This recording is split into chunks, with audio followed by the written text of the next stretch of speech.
when Warner Brothers called me and said, we need this track to release it. It's really become popular from the movie. And I called Madonna and I said, well, you have to come sing it again because, we did it. You were in the kitchen. And she said, I'm not singing that again. She knew she's better than me at knowing when something's done. She was constantly accusing me of overthinking things, which I'm sure she was right 99% of the time. I was thinking, well, this can be better. Can't we do it again? And can't we try this? And can't we try that? And she's like, no, it's done. It's good. It's done. Believe me, it's done.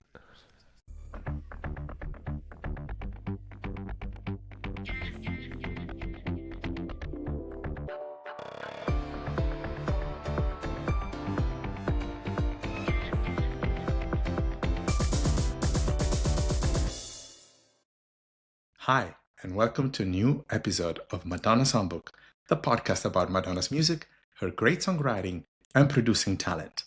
I am your host, Giulio Mazzoleni. Ever since 1985, I've been dedicating time and energies to documenting Madonna's career in music, until a year ago I released Madonna Songbook, the ultimate book about Madonna's music. One by one, I cover all over 500 songs, released and unreleased so far. It all started with Into the Groove for me, so this is a very special time to celebrate the return of that song to the UK Top 20 chart. Yes, my book wouldn't have been so special if it wasn't for the big contribution in terms of stories and details by several of Madonna's collaborators, but one in particular is the legendary Stephen Bray, and he's with us today, so I'm very excited. Before we begin, let me suggest that you subscribe to this podcast. It's free, and you get notified when new episodes come out. If you have missed previous episodes, do look them up. There are 2 interviews I'm really proud of, the one with Donna DeLore and the one with elusive producer Andre Betts. But there's also a couple of interviews that not only share great stories about Madonna's music, lots of things you probably didn't know, but also showcase the human value of 2 great musicians, Tommy Marin and Paul Pesco, who both played guitar for Madonna for several years. You can find these interviews on YouTube and Spotify in the video format, and on audio streaming platforms like Apple, Amazon, Podbean, etc. Now, let's start today's episode without further ado. Let's take a journey into Madonna's songbook. Are you ready to get into the groove? Let the music take control.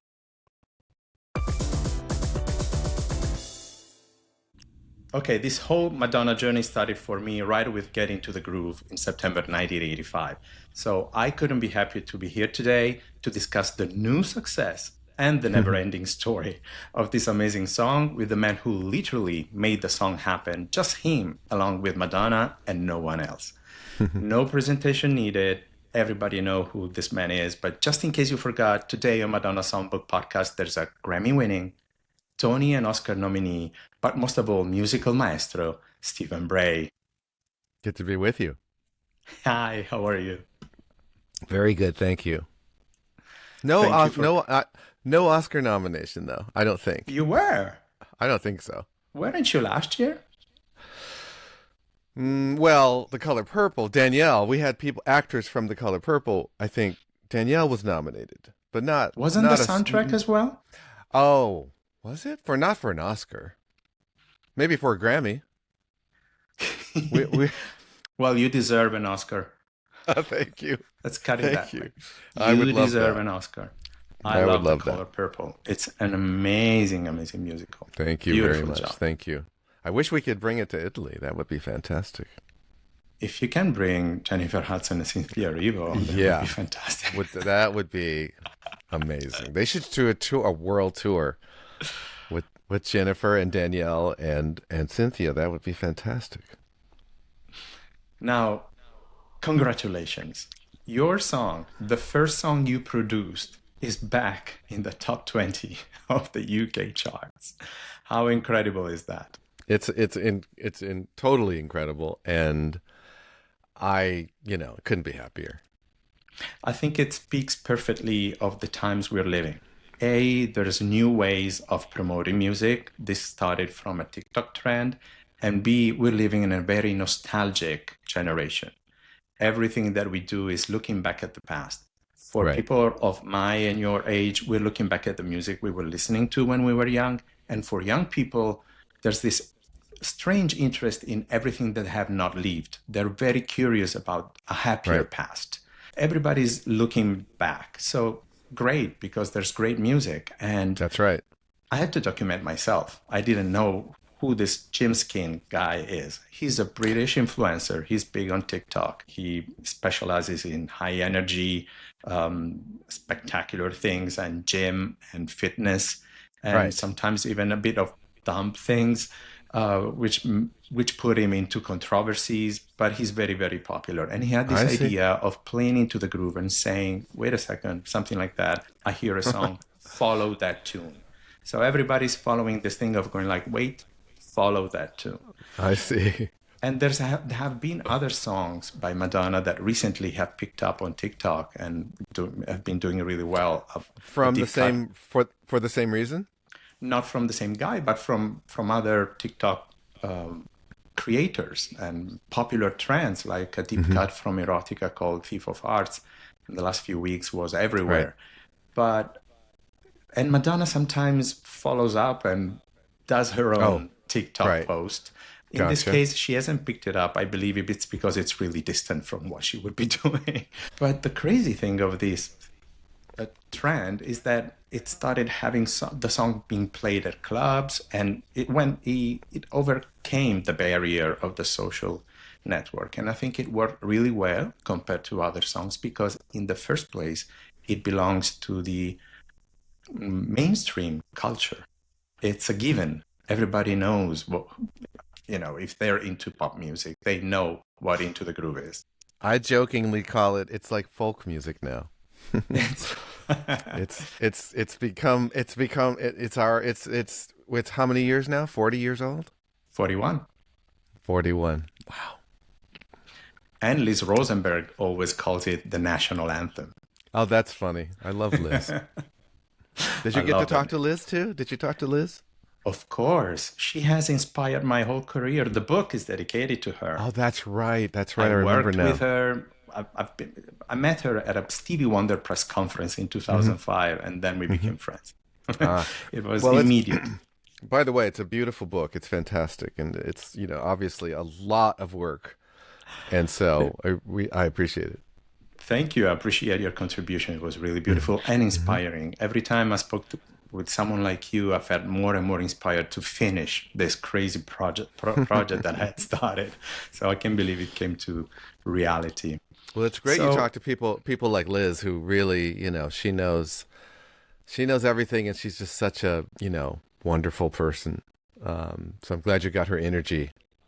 she has that beautiful touch that it makes Yeah.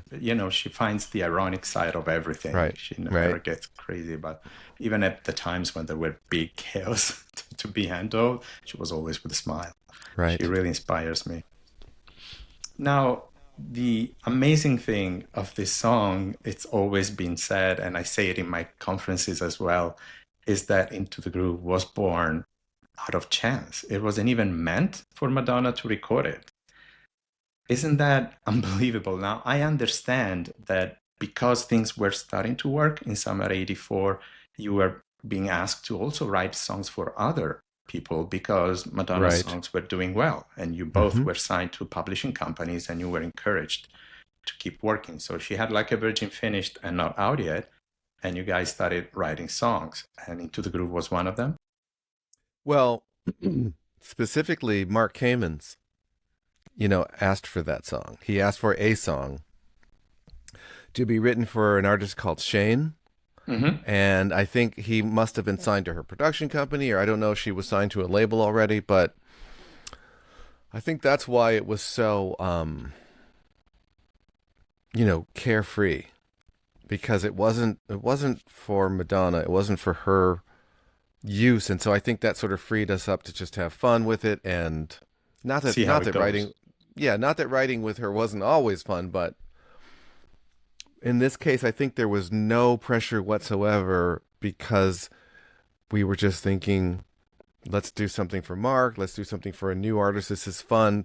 It's sort of like the pressure's just off, I guess. When you're not trying to do something that's going to cross your own standards of what am I going to release under my own name it Right, becomes the a little pressure bit of the more. reputation. Yeah. Exactly. You're not trying to maintain or increase your status in any sort of way. You're just trying to do something that stands on its own and would be a good vehicle for somebody else to kind of, join the party, so to speak.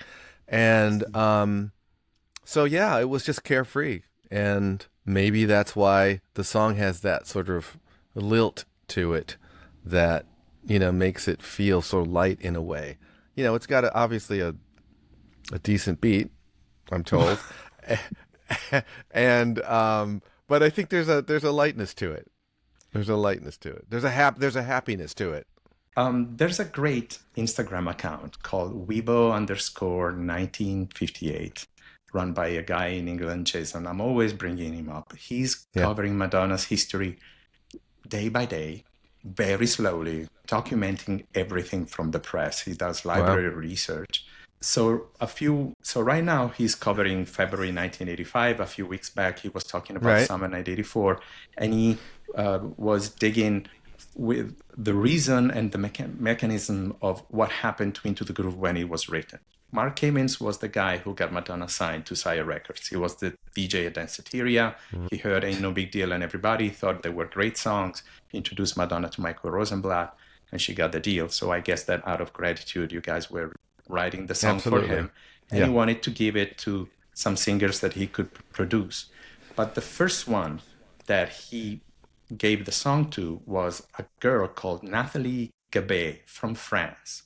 There's an interview with Marc Bigot where Madonna says, I've written a song for this French girl. Her next American single is a song I wrote with Stephen Bray, and it's being produced by Mark Cummins. Now, this guy, Weibo, went to this woman and asked what happened to the song. And she said, I received the tracks from America. I was in London. I wasn't in the studio with them. They put it on a higher pitch than I could sing on, and I had to drop the song. And instead of requesting for a new production, I gave it up. And she said, probably the biggest mistake of my life. Wow. I remember that name, Nathalie Gabet. Gabet, yes. Gabet. Yeah, I do remember that name. So in the meantime, Mark Cummins was trying to place the song with someone else. So so he went to Chain, and who had the song called Call Me Mr. Telephone, and was looking for a follow-up single. But at the same time, there was another singer that was being offered the song, and her name is Reggie. She is from the indie band from Last Night at EJ Saved My Life. Okay, love that record. That was one of our favorite songs, by the way. Madonna and I loved that track. Oh, she did put it in the Sticky and Sweet tour a little bit. Yeah. We were obsessed with that song. I love it. And Nikki and Donna have recently covered that song with Tracy Young. Very cool. Now, Reggie did record the song Into the Groove, but because in that moment, Madonna had played it to Susan Saidelman on the set of Desperately Seeking Susan. Right. She couldn't release it as a single, so it became her B-side. And the song can be heard. It's now on Spotify. It's incredible. And the artist, she goes by Reggie? She just goes by Reggie? Okay. Just Reggie, yeah. Just this week, I think you have it too because you're a musician. You have Spotify for artists, and you should know. There's a new, there's a new feature on Spotify called Song DNA. And if you click on a song, it will give you more than the credits. It will give you connections. And for instance, it's on beta. Only a few people have it so far, but I want to show it to the viewers. This is Into the Groove. Oops. This is Into the Groove. And it gives you Madonna, and there's you. And then the people who have interpolated Into the Groove in their songs, and then all the covers that have been done. Now, wow. See how many covers of Into the Groove there's online. Wow. It's really nice. I've looked it up for other songs. It's not there yet, but nice thing. Really nice. It gives you a spectrum. Amazing. Yeah, I did hear about that, but I haven't. Now I'm going to take a look and see. And it's beta once again. It should be out for everybody soon. Right. I just received yesterday, and first thing I checked was Into the Groove.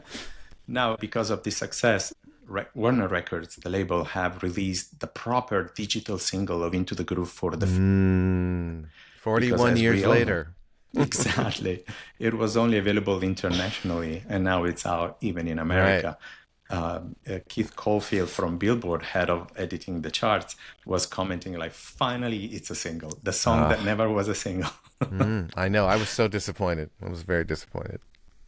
But tell me, with the writing, what do you remember of that session? Well, I mostly remember how messy my apartment was because we did that on 8th Street. I used to live on 8th Street in New York, St. Mark's Place, it's also called, down in the East Village.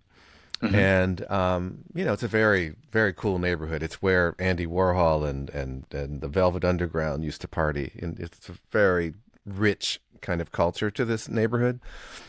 And I had a fifth floor walk up, and in fact, I tried to see it recently. I was in New York, and I thought I want to go look at that place and see if they'll let me in. And because it's it's the probably the most modest place I've ever recorded something that anybody's heard. You know what I mean? It's like this. It wasn't a recording studio. It was literally. I would push. I think I was. I didn't, we this. We. I was still pretty much broke, starving musician at that point, and I was sleeping on a piece of foam, and I would just take that piece of foam and push it against the wall, and then bring the key, and then sort of bring the keyboards and drum machines into place. And there was no sonic treatment, there was no soundproofing, and I always half joke because I think it's actually half true that I'm sure that you can hear dogs barking on Into the Um, Groove because we were right. My window was right on the fire escape, and it went out to the back where you could hear kids playing and hear people shouting at each other in the next apartment, and Sirens. all that stuff's exactly all that stuff's on there. Then you can hear the neighborhood, which is cool in a way because it was a very cool neighborhood.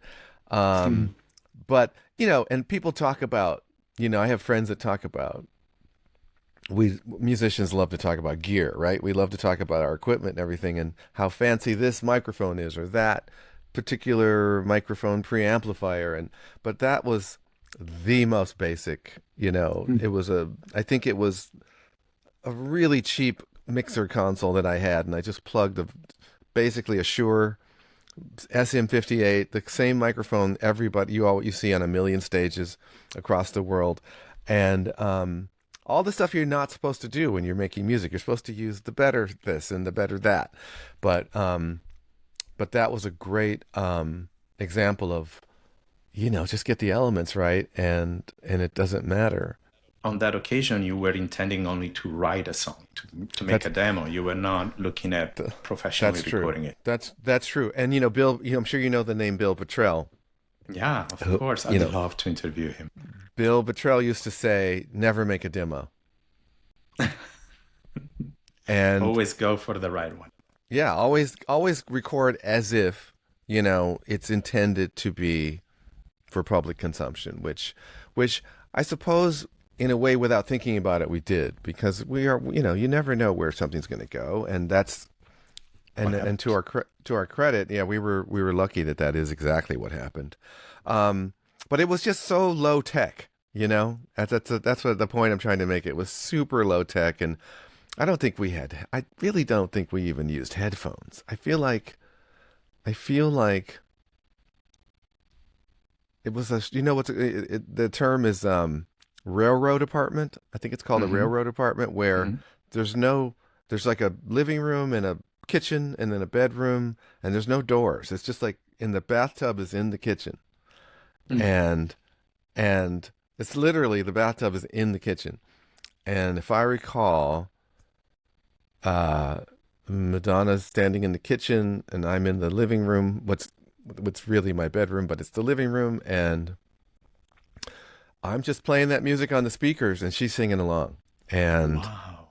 that's the extent of the precious, careful recording environment. It was really just like let's just sing it, and that's why when Warner Brothers called me and said, we need this track for the to release it. It's really become popular from the movie, and I said, well, I called Madonna and I said, well, you have to come sing it again because, we did it. You were in the kitchen. So you're in the cocina. Is it cocina, right? In Italian? Cucina. Cucina, cucina. Cocina is Spanish. Um, and she said, I'm not singing that again. Why Are did she you, say are that? you, are you crazy? I'm not singing that again. Well, because it was great. She knew. Ah, She knew. She's better than me at knowing when something's done. I was notorious for, she was constantly accusing me of overthinking things, which I'm sure she was right 99% of the time. I was thinking, well, this can be better. Can it? Can't we do it again? And can't we try this? And can't we try that? And she's like, nah, it's done. It's good. It's done. other producers have said that. Even William Orbit, Yeah. he would say that Madonna would tell him, "Don't gild the lily, don't overdo things. Yeah. It's good." Yeah. She has And the amazing instinct for not only for the creation of amazing melodies and catchy lyrics and you know, meaningful lyrics with phrases that, just kind of roll off the tongue and into the ear. And but on top of that, she has an uncanny sense of completion. Like because people like me we're the studio's like a sandbox for us. And you really never want to stop playing. You want to keep the experience of playing with the toys going on forever. And that is a quality she does not share. She's like, let's move on to another thing. Let's get something done. I've been lucky to have a couple collaborators in my life who were really good at saying, okay, that's enough playing in the sand. We're finished. And let's move on to something else. And so I appreciate that I've been That's lucky that way. brilliant. That's brilliant. And you're not the first to tell me. And I've been telling it a lot around how Madonna is often perceived as a very calculated and meticulous artist, but most of the times it's in the visual part of her career. There's no improvisation in visual, there's no improvised Right. movies, cinematography, Right. but Right. pop music is instinctual, Hmm. is at its best. Of course, you can even write it, you know, conjure up everything. But when it's really good, it's because it's spontaneous and it's immediate.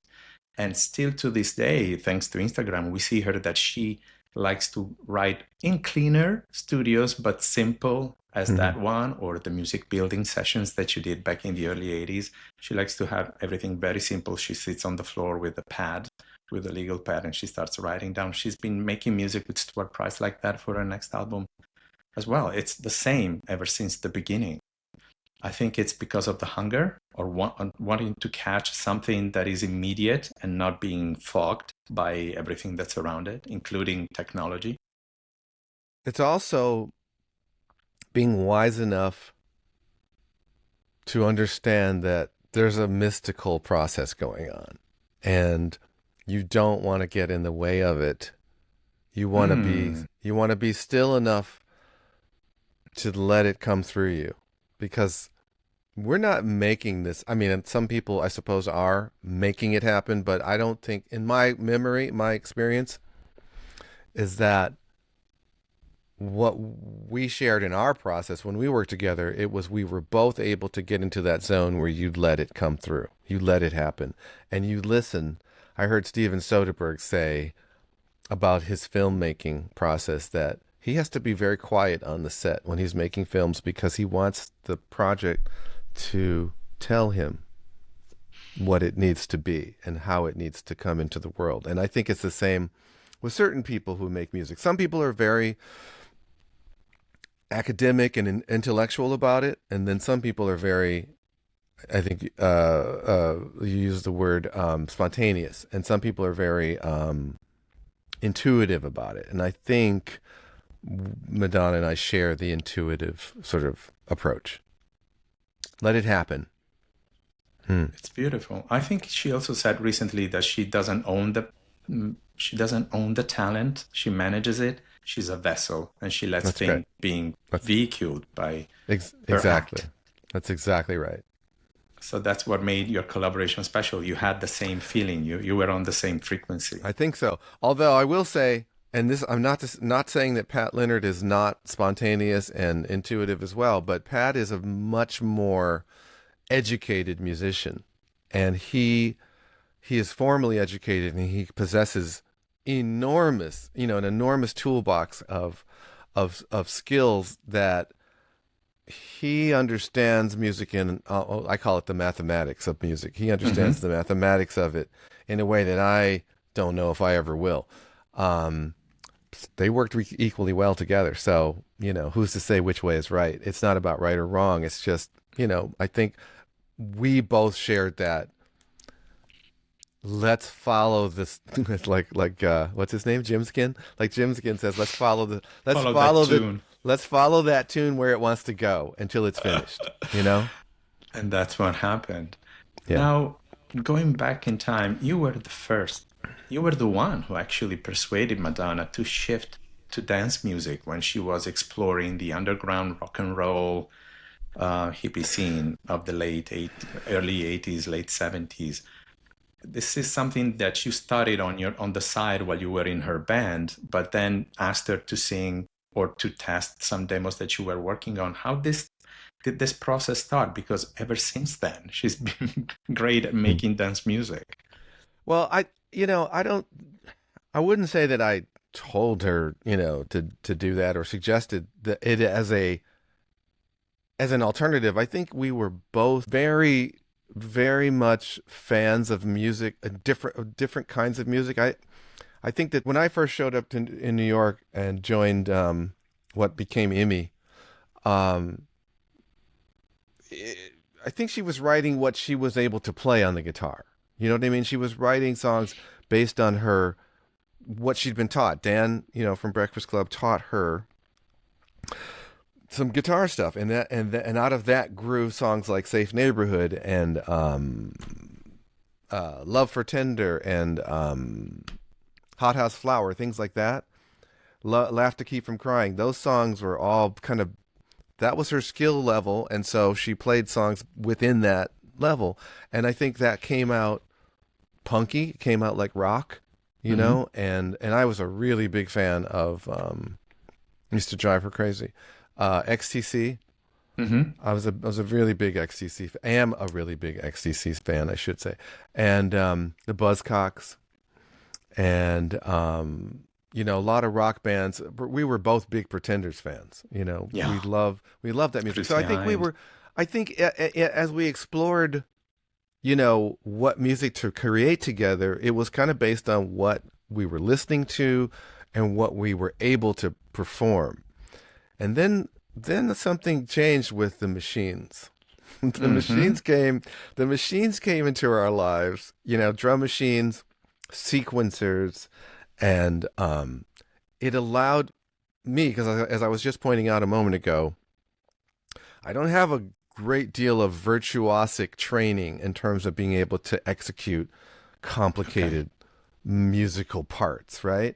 But as soon as I can sequence things, now I can make things that I hear but can't play.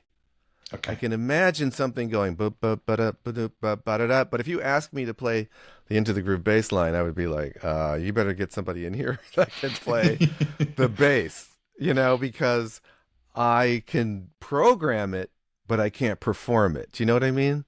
Yeah.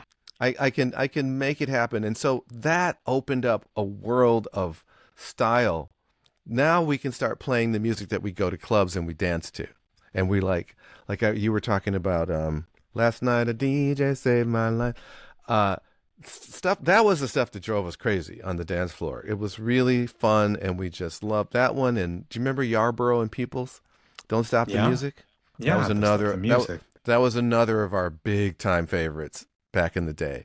And things like Peaches and Herb, Shake Your Groove thing, stuff like that. I couldn't play that for you on the piano, but I could program those grooves and those kind of parts into a computer, and then in those days it wasn't a computer yet. It was synthesizers. Oberheim. Yeah, Oberheim's had the system, where you could program the drums and the keyboard parts, and so that's what allowed us to do, things like Into the Groove, and it was just life changing. I love that you called it What's I'm that? sorry. I love that you called it get into the groove like Madonna does Ah, and not into the groove, ah. which is how it It was the copyrighted. I copyrighted lo- exactly. but that's crazy. So, That should be the real title. So but I essentially, you had an opportunity to broaden your world, your toolbox. right, right, or broaden our ability to create the music we're hearing in our heads because I think, like I say, we were only limited by how what we can perform in terms of like writing. You're either writing with people that are, apparently Michael Jackson used to surround himself with these fantastic musicians for his writing sessions. So he could say, well, can you do, can you do that for me, David? David Williams was And the then Williams amazing, would do yeah, Billie Jean. yeah, yeah. And so he basically he had you know, humans around him that could do anything. And so he could create the track just by singing parts to people. Whereas when we did it, we were singing those parts into a computer, so to speak. And so it wasn't that it was, I mean, I guess you're right in that we never really went back. Although Burning Up is a great example of a hybrid, right? Of rock Right. and dance, right? Um, and Gambler too, to some degree. Gambler. Gambler's a kind of a rock synth pop rock song, I guess.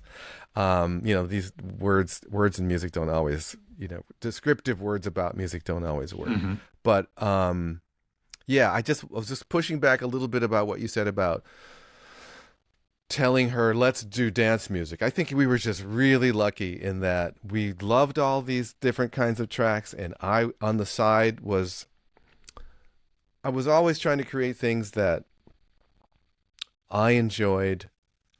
And when I did Ain't No Big Deal, I sang it and it was kind of cute, but I'm not a lead singer. I'm not a lead singer. I'm good in the background. If there's like 40 people singing, Hmm. my voice fits in there really nicely, right? I can become part of a 40-person choir. I'm going to sound good. But as a lead singer, not so much. So I was smart enough to say, hey, can you sing this song? I wrote this thing. I think you might sound good on it. And she sure did. So that's how you completed each other. Yeah. Yeah. So going back to get into the groove, you're in the living room, she's in the kitchen, you're writing this song, you're putting together and testing things. I noticed that the two verses are slightly different the way they begin. She was probably trying different things. The first one goes, go ahead. Can you do the two different versions? okay, I can believe I'm singing your song. I like it. Music can be such a revelation. Dancing around, you feel the sweet sensation. Okay, And and then then it second goes verse. on. The second goes, Want to and I get to have to sing know? it like on the record. Right. Wanna get to know you in a special way. This doesn't happen to me every day. And then it becomes the same again, And right? because the same. Don't try to Yeah. hide it. I Lower feel like sounds. that's the scansion leading the way. That's the scansion is when the rhythm of how you say words dictates how they fall in meter. It's like if Madonna's a poet. She's basically a poet, and she's a student of poetry. And I think want to get to know, that know's got to be on the downbeat. Mm-hmm. And I think the words that she had on her notebook, we determine, where does that have to lay against the groove to make sense? Because if you really, it's amazing that I probably never thought about that before, that the two melodies of the verses are different for the first four bars. But I think that's that's when you fall in love with the words and you got to make adjustments. Because you really want to say them. Yeah, they're not going to fall the right way. So again, the creative process was there in the place. It's not that she showed up with lyrics and you had the music and you go like, okay, let's do it. And I think what happens is you try something and you go, that doesn't feel right. And how do we make this work? And well, it's going to have to be different this time, and I'm just guessing because like I say, I have never thought about that in 41 years. Um, I'm still thinking about it. I don't want to use up your entire podcast by talking about that, but I literally could because that's fascinating that you make that observation. But yeah, And I'm I not a think that's just, musician. I think that's just the serendipity of a happy accident where it's probably musically incorrect in terms of like classical songwriting or traditional Mhm. songwriting to do that, but there you go. It worked. It worked. And speaking of serendipity, I don't know if you remember if it's true, but Madonna's friend and dancer Erica Bell said that she was in the room and you guys were struggling with coming up with the right bridge. And Madonna said, "Okay, play it," and stood up, and out of her mouth came, "Live out your fantasy here with me. Just let the music set you free." And she was incredulous of how spontaneous that was. I have read that account and I love Erica Bell. I'll say it in public. I love Erica Bell. And I don't remember that. I don't remember that. I don't even remember her being there, to tell you the truth. Hmm. But if that's her memory, I'm not going to take it away from her. Maybe she had a really vivid, lucid dream, Or where maybe Madonna told her or that what happened. maybe she told her about it. Yeah, it's possible, but and maybe I don't know. I honestly don't know. I'm gonna not take the fifth, but I'm gonna say that I don't I Recall. don't remember it that way. But God bless Okay. Erica Bell. How do you remember the bridge coming together? The bridge is your specialty. I love the bridge. That's why we always try to do it twice. Exactly. It's like a great. It's just I don't know what it is. It's from listening to the Beatles, to tell you the truth, Hmm. because they invented. Well, they, as far as I'm concerned, they invented the bridge, or what they call the middle eight.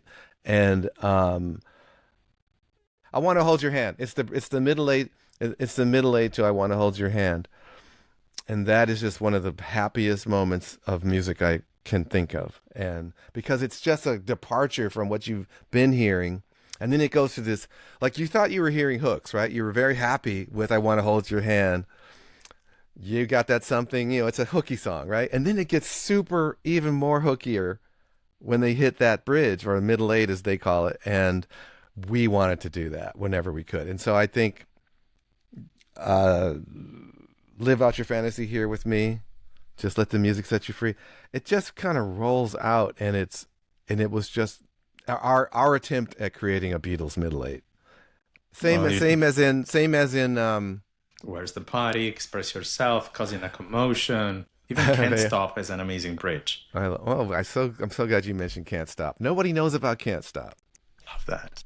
Love that. It's got vocoders on it too, which with my favorite toys. The one I was thinking of was Causing a Commotion. That's a favorite bridge of mine. Oh, yeah. Yeah. I hope Oops. you find what you're looking for. And then That's she quotes, beautiful. into the groove. Exactly. Yes. Yeah, You that were was pretty fun. happy with that composition, weren't Yeah, you? very, very much so. Very much so. Now, the other crazy thing of this song is that it doesn't have a musical breakdown. It's all sung through. There's nothing in between. There's no instrumental. Not even in the beginning because she speaks on it. Just the beginning. Just in the beginning. Oh, right. She goes, Right. and you can Right. dance for inspiration. It's really Right. full.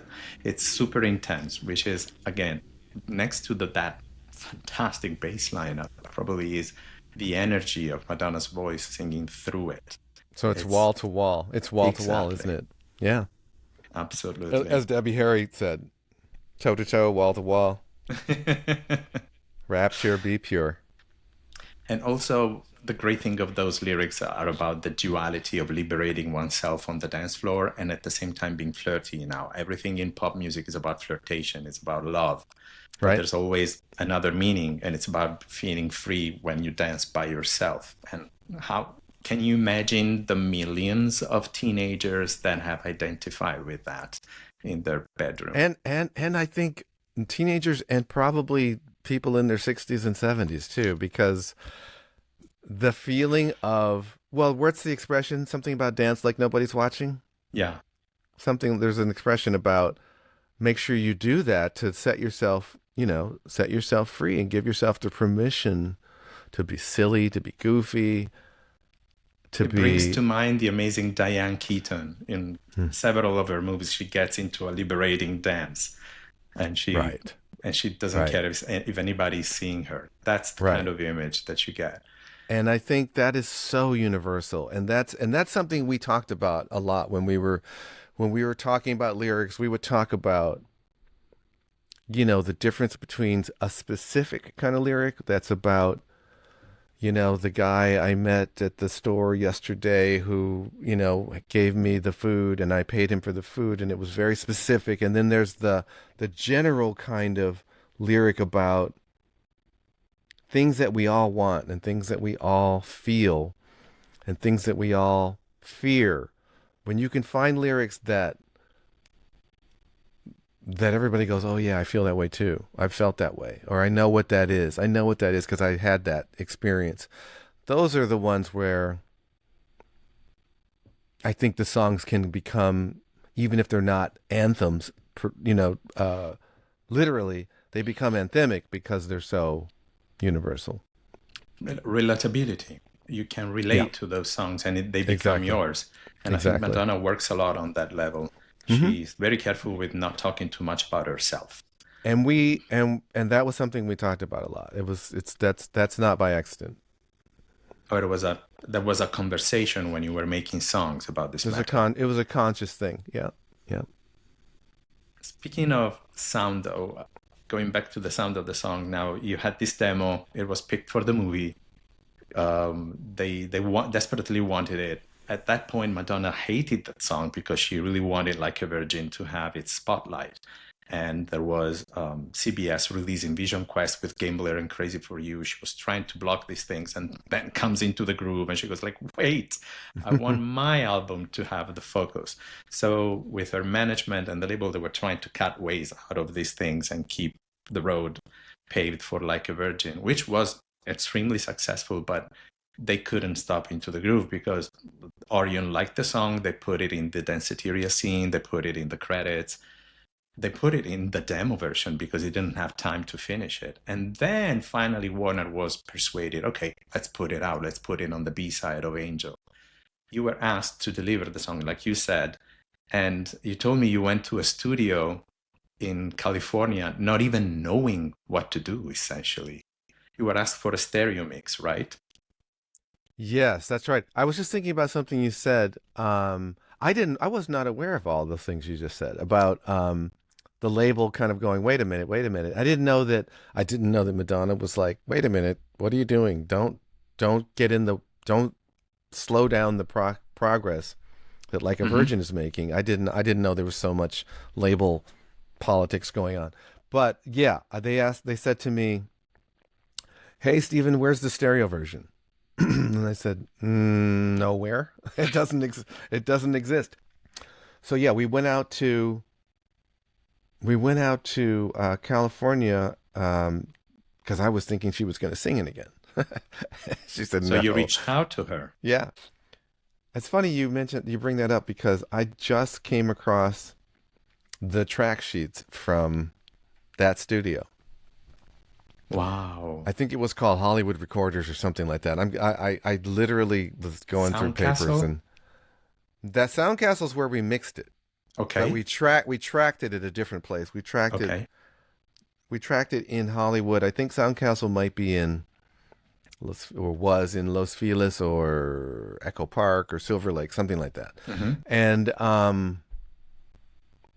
yeah, in the engineer's name, because it was new for me. I had been in studio sessions before, but this was sort of like, oh, you're the producer because there's nobody else for them to call. There's no, Reggie Lucas was done, and Nile Rodgers was done. now Nile was done, and so I was like, yeah, I'll do it because it was what I've always wanted.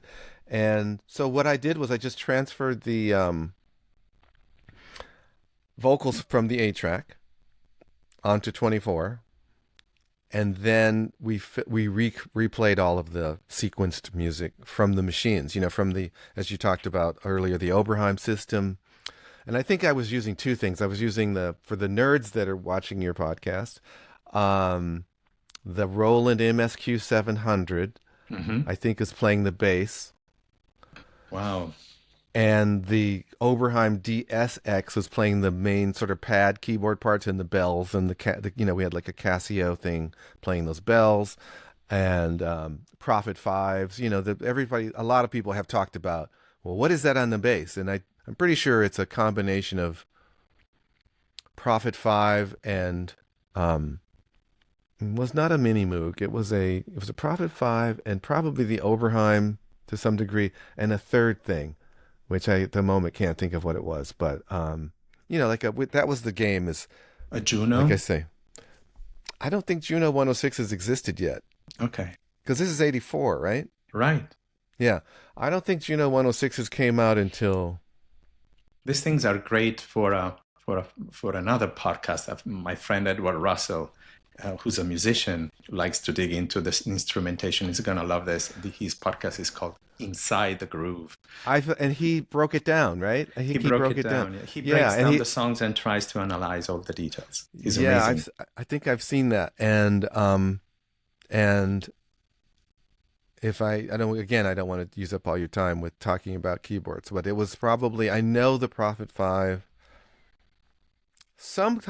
probably some kind of Juno, but maybe the predecessor to the Juno 106, which I think is called the Juno 6, I think. So you were in the studio, you recreated the tracks, you used Madonna's vocals, and then you took it to a recording, to the mixing stage. To Soundcastle, yeah. Uh-huh. And delivered the song, which now explains the slight differences between that demo and the official version, although it's not just technical.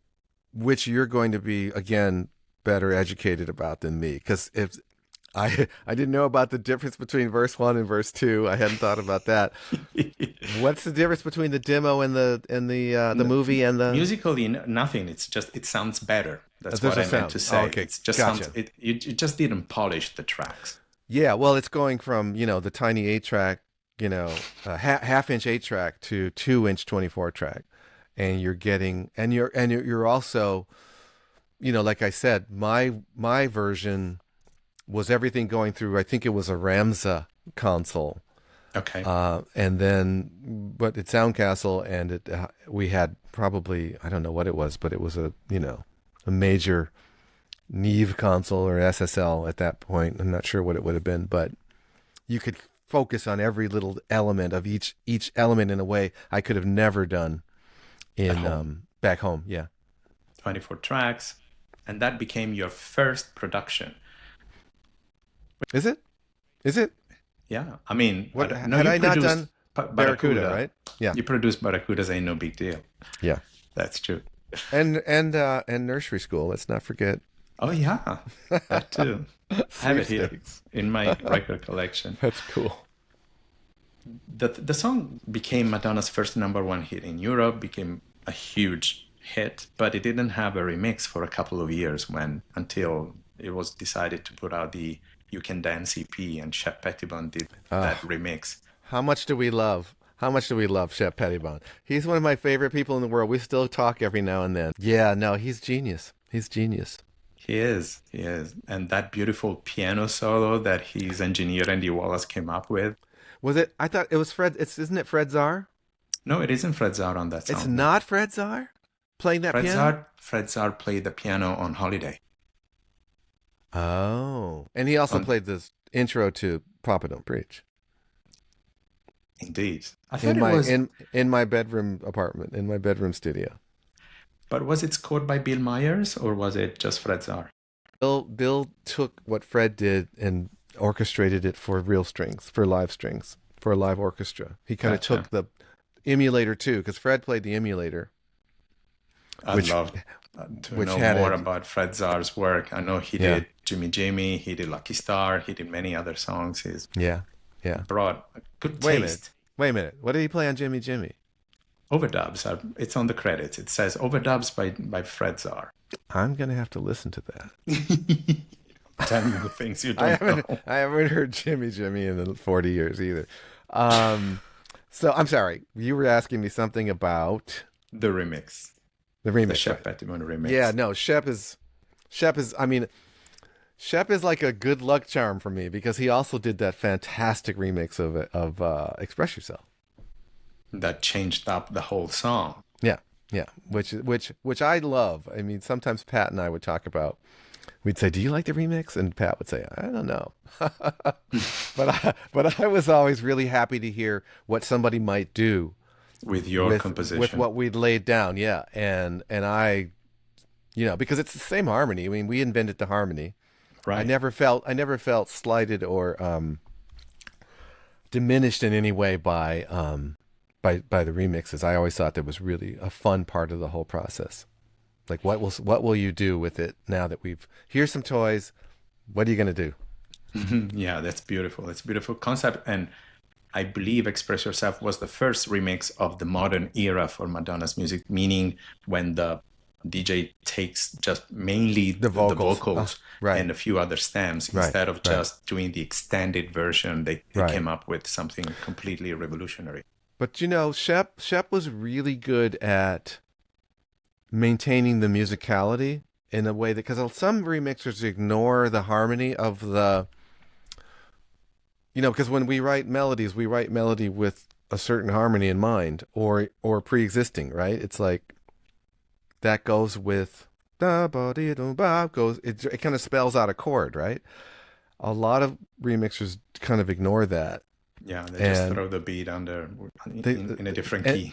in a different key, and it's for me it can sound jarring sometimes. Sometimes it's jarring in a great way, and sometimes it's jarring in a what's going on way. Well, And so, but I've always appreciated how musical Shep is, which we know from his own compositions. I of mean, course, it used to be absolutely. Playground and of course Vogue. Rain, Yeah, yeah, Vogue, yeah, my yeah. Rain is favorite, a Rescue gorgeous Me. song.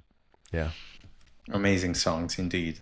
And another life that Into the Groove had outside of the demo, the release version, the remix, is the live performance. Can you remember the first time you heard Madonna sing that, or the time that it gave you a specific emotion through the years in any tour you've been to?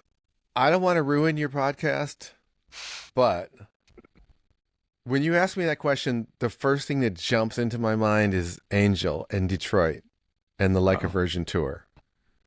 because you were home. She sings Angel. I mean, I might even cry talking about it. She sings Angel, and the balloons that say "Dreams Come True" come down from the ceiling. It's like unbelievable. So I know you asked me about Into the Groove live, and I know but yeah, Dreams Come True, Angel, Detroit, 19 must have been 1985, I guess. Yes? Um, that just kind of pushes everything away into the background to us. Well, that and then no, now I can answer your question. Okay, Hmm. because I had to get Angel out of my head. Um, Into the Groove in Paris, outside 1987. outside of Paris. That's the memory of Into the Groove and the French audience singing along. And I'm standing behind the band on stage, looking through the band at the French crowd standing. There's like 150,000 people Yeah, there, it or was a whatever it was. park. Unbelievable. Parc des Sceaux. That was when it just became. I mean, obviously, all of everything we're talking about is the stuff of dreams coming true. But it's that sort of became transcendent in a whole other kind of way when at that moment. I mean, and Personally. so I'm just what I'm saying is I've been blessed so many times by this relationship and this creative coupling. I don't know how to describe it, but I've obviously lived a charmed life when it comes to that collaboration. And Absolutely. You've thank been you to the for celebration tour. thank you for bringing all of these emotions to the surface. Oh, my pleasure. Thank you for sharing that. It was goosebumping. We've never Hmm. seen the performance of Angel because it was cut from the home video. Oh, from that video? There's some just pirate video with really bad cameras from the 80s, and we know Oh, about the wow. balloons, but Angel and Borderline Burning Up were not in the final home Why video. not? Do you know why not? Because at the time, the home video concerts were just 1 hour. I think because Oh, of so just cost for of tape. time. I see. I So they see. had to cut probably the one that were not visually more dynamic or something like that. And fans are hoping that someday it will come out. Yeah, I'm hoping too. And I'd love Into to the see Groove that. on the Who's That Girl tour, It's it not was there? Yeah, yeah, of course it is. She performed in Torino and filmed the Ciao Italia VHS Oh, tape that gotcha, kept gotcha. the whole world. So I think Right. that is one of Madonna's best performance ever, that song. The Hmm. stamina, the energy, people singing along. I still put it on whenever I'm down. It's a That booster. that's the which one? That's Ciao Italia? Who's that girl to? Okay. I have to That was a remind myself. fantastic arrangement. That was beautiful.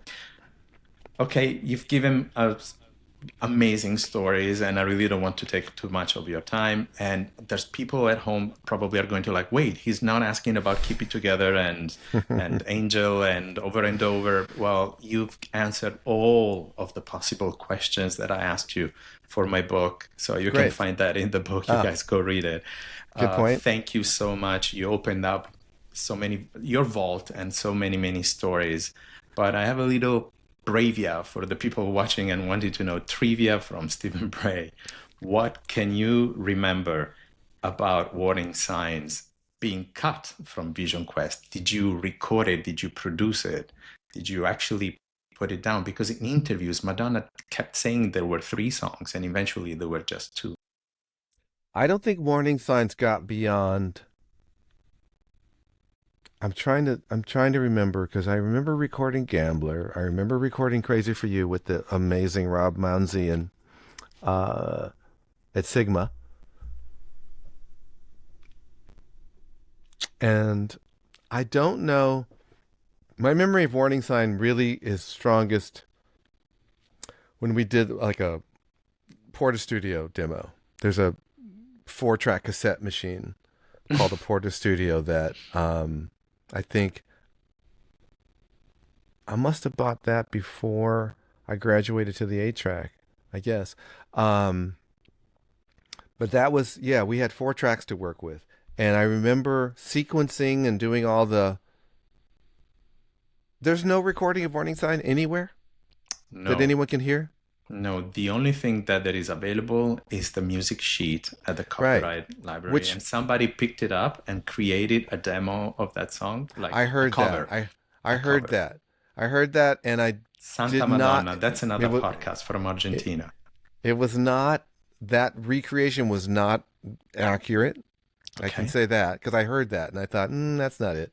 And uh but it's a cool song. I mean, hopefully it will. Maybe Warner's will include it in this because they're doing a retrospective, I think, right? Right. Were you contacted to deliver tapes or anything? I'm supposed to talk to them soon. Yes. Okay, great. Yeah, So yeah. we trust you. We're in here.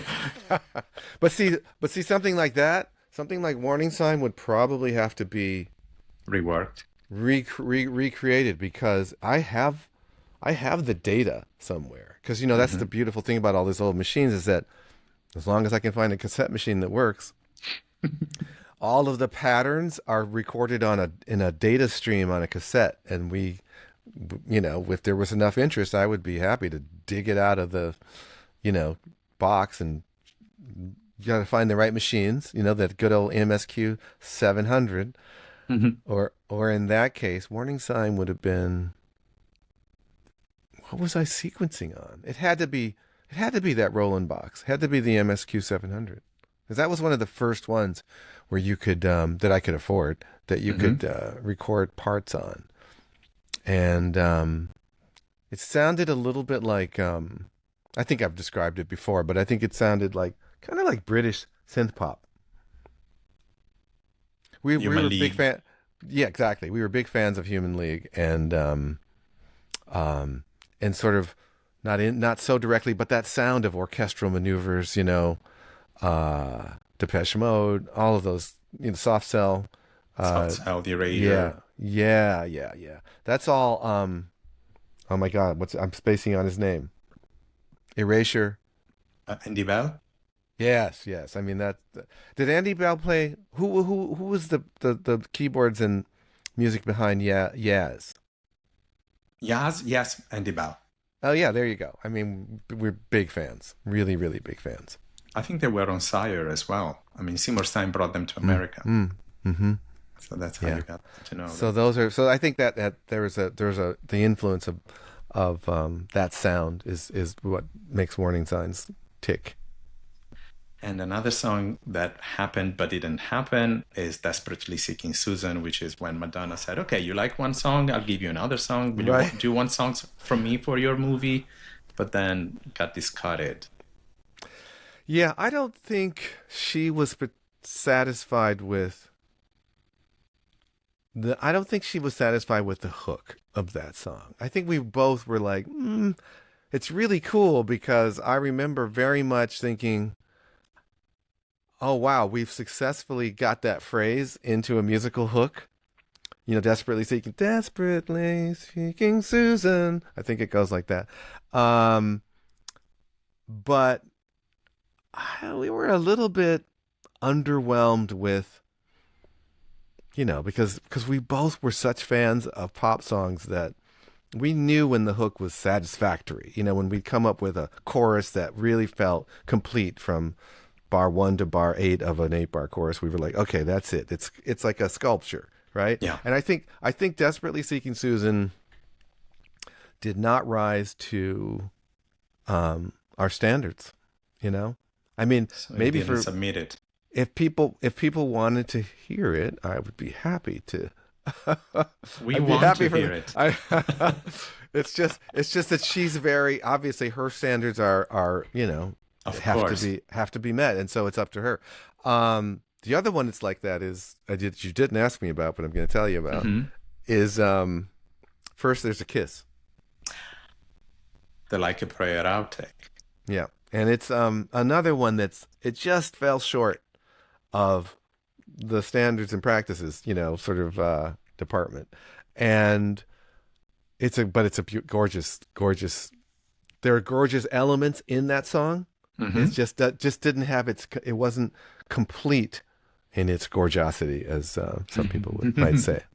And what about the other one, Love Attack? Love Attack. I'm going to be honest with you. I don't really remember that one, which maybe is telling that I don't remember how it goes. I remember the title.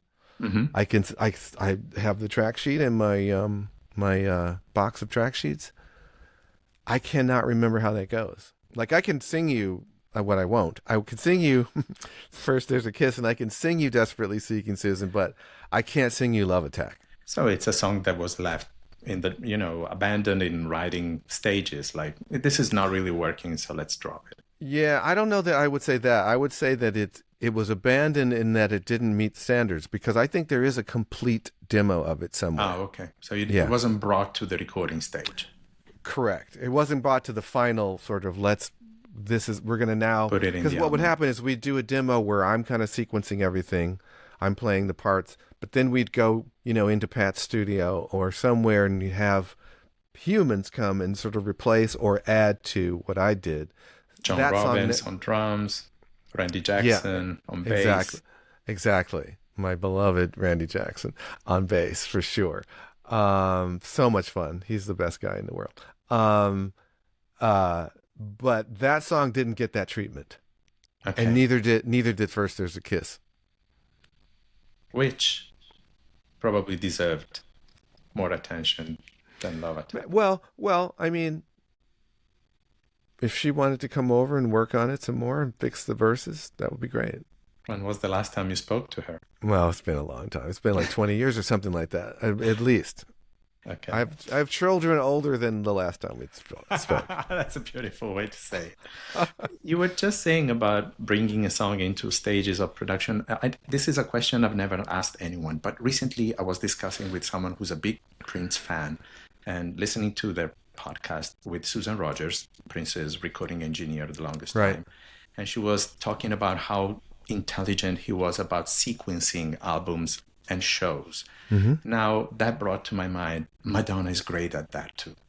Her albums have an arc, a narrative arc, and the shows, I don't even get into that. I think I've learned myself from the way she has sequenced her albums with my work as a music manager. Sometimes my artists would go like, will you sequence my album? And I did some of them because you have to have a vision, and I think she always had. Were you ever involved? Have you ever seen her making decisions on how to put together these pieces? I'm sure I was around for sequencing True Blue and for like a prayer.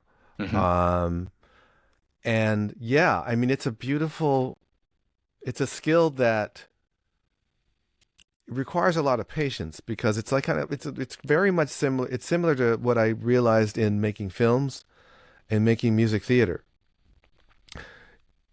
Because it's one thing to listen to a 3-minute pop song and say Mm. from top to bottom and say, okay, that's working. All the mixing is at the right, all the levels are correct. All of the melodic elements are right from start to stop. That's one level. Then you take that to, over the course of like a film, 2 hours.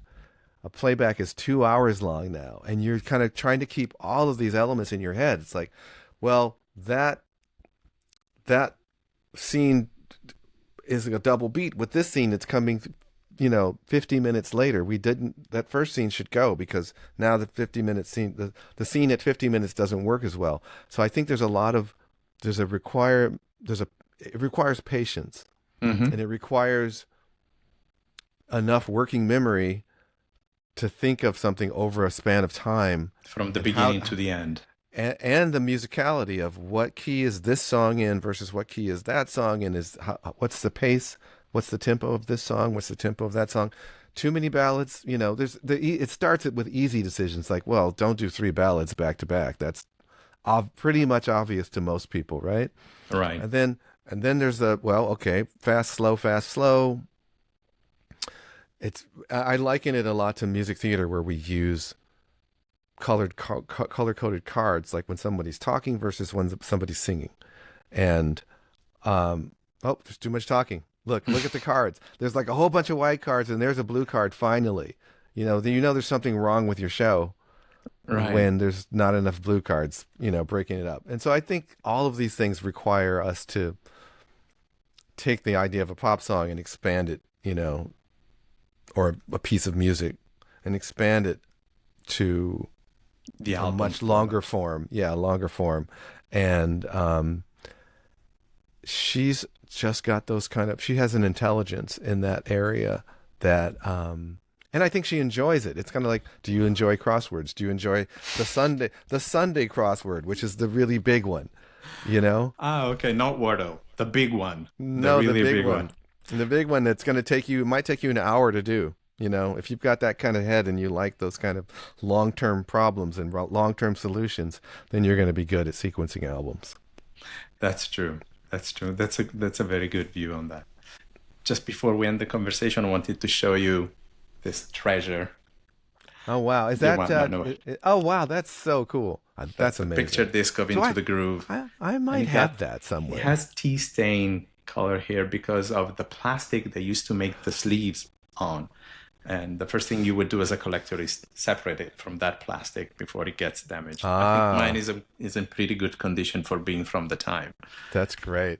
I remember when I went to, I flew to Paris in 1986, I think it was, and got off the plane, and one of the first things I saw was that huge poster, and it was Recherche en français. Desprément cherche Suzanne. Yeah, it was Recherche Suzanne or something like that. But that was a great Sorry, moment. my French people. Mine too. Moi aussi. So thank you so much for this beautiful conversation. Thank you. You're welcome. Thank you for Into the Groove. Thank you for everything. Thank you for You're sharing, welcome. and most of all, thank you for the music that you've made. You're very welcome. That marked so many lives in the most beautiful way.